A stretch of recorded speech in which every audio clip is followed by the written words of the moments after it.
Bismillahirrahmanirrahim. Assalamualaikum warahmatullahi wabarakatuh. Hamdan wa syukranillah, salatan wa salaman ala rasulillah. Allahumma salli ala sayyidina Muhammad wa ala alihi wa sahbihi wa mawala. Baik hadirin pemirsa yang sama berbahagia, pada kesempatan hari ini kita akan mencoba membahas persoalan akikah di pelajaran fikih kelas 10. Dan pada kesempatan yang berbahagia ini kita akan membahas tentang apa yang dimaksud dengan akikah. Baik, langsung saja kita masuk pada materi. Sama-sama kita perhatikan di layar sebelah. Yang pertama kita akan melihat dulu tentang pengertian akikah. Yang pertama, akikah berasal dari bahasa Arab ya, yang berarti rambut. Ya, secara bahasa akikah itu berarti rambut yang tumbuh di kepala bayi. Ya, rambut yang tumbuh di kepala bayi atau anak kecil. Sedangkan dari segi istilah, akikah itu bermakna binatang yang disembelih pada saat hari ke-7 atau kelipatan 7 dari kelahiran bayi, disertai dengan mencukur rambut dan kemudian memberikan nama kepada anak yang baru dilahirkan. Jadi itu yang disebut dengan akikah. Kemudian bagaimana hukum akikah? Akikah hukumnya sunnah.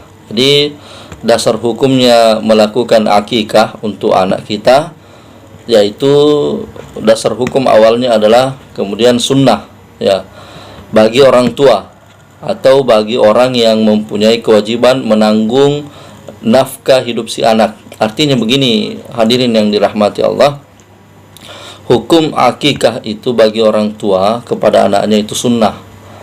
Lalu kemudian jika anak yang lahir orang tuanya meninggal dan pada hari ketujuhnya, maka yang disunnahkan untuk melakukan akikah atau mengakikahi anak itu adalah orang yang bertanggung jawab menafkahi anak itu. Boleh jadi tantenya, neneknya, keluarganya yang lain dan sebagainya. Ya. Kemudian Rasulullah Shallallahu Alaihi Wasallam bersabda yang maknanya seperti ini: setiap anak itu tergadai dengan akikahnya. Jadi setiap anak itu tergadai. Ya, termasuk kita sebelumnya tergadai dengan akikahnya yang disembelih baginya pada hari ke-7. Jadi setiap anak itu tergadai, dan gadainya itu bisa lepas ketika setelah disembelih pada hari ke-7 kelahirannya atau hari kelipatan ke-7-nya ya. Kemudian kita lihat syariat ya, syariat akikah.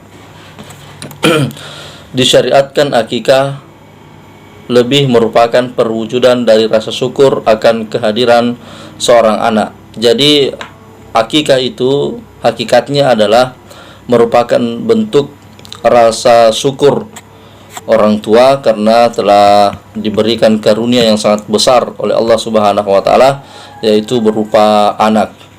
Jadi sebenarnya hadirin yang sama berbahagia, anak itu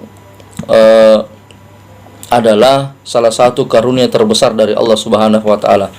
Kenapa demikian? Karena tidak semua orang itu memiliki kesempatan untuk mempunyai anak.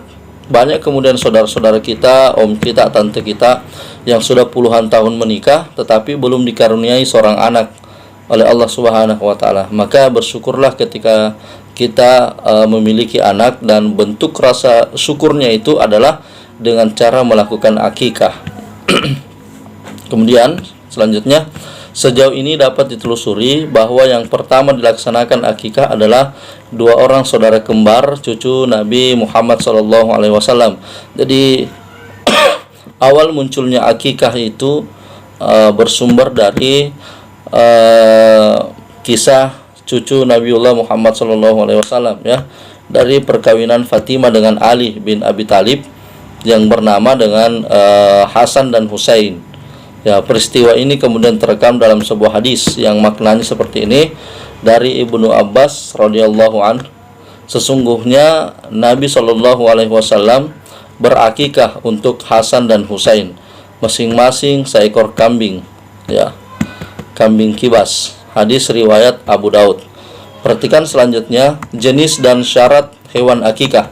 Jadi tidak sembarang hewan yang kita gunakan untuk melakukan akikah, harus sesuai dengan ketentuan syariat Islam. Coba kita perhatikan. Akikah untuk anak laki-laki 2 ekor dan untuk anak perempuan 1 ekor.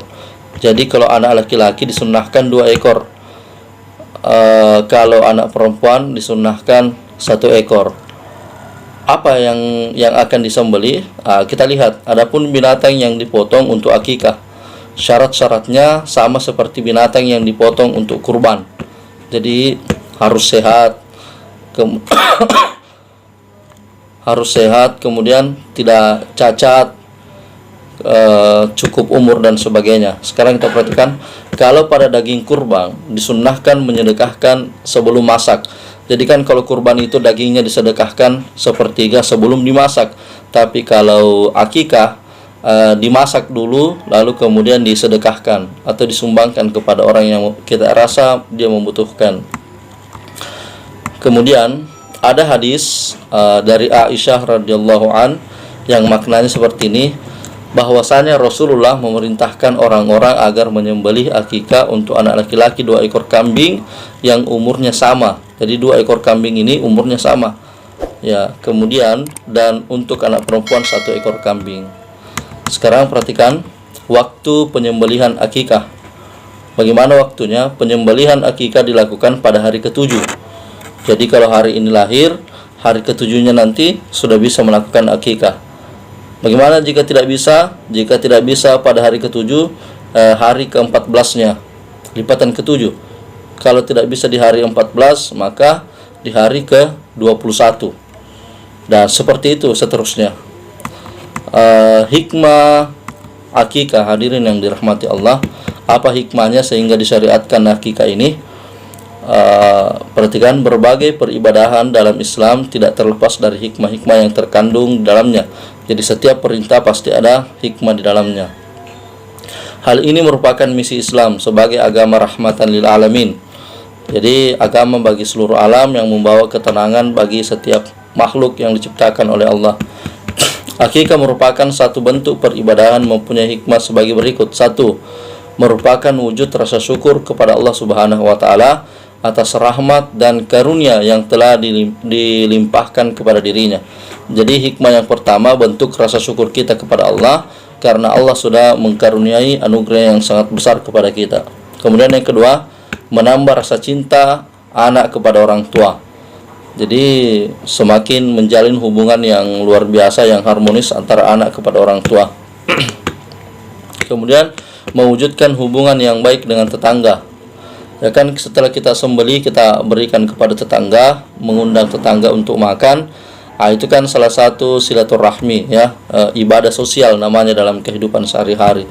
Dengan adanya ibadah sosial itu semakin mempererat hubungan kita dengan saudara-saudara kita.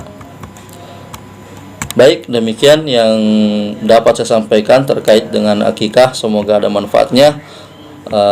Tolong bantu di subscribe kemudian dibagikan video ini apabila video ini menurut Anda sangat bermanfaat. Demikian, assalamualaikum warahmatullahi wabarakatuh.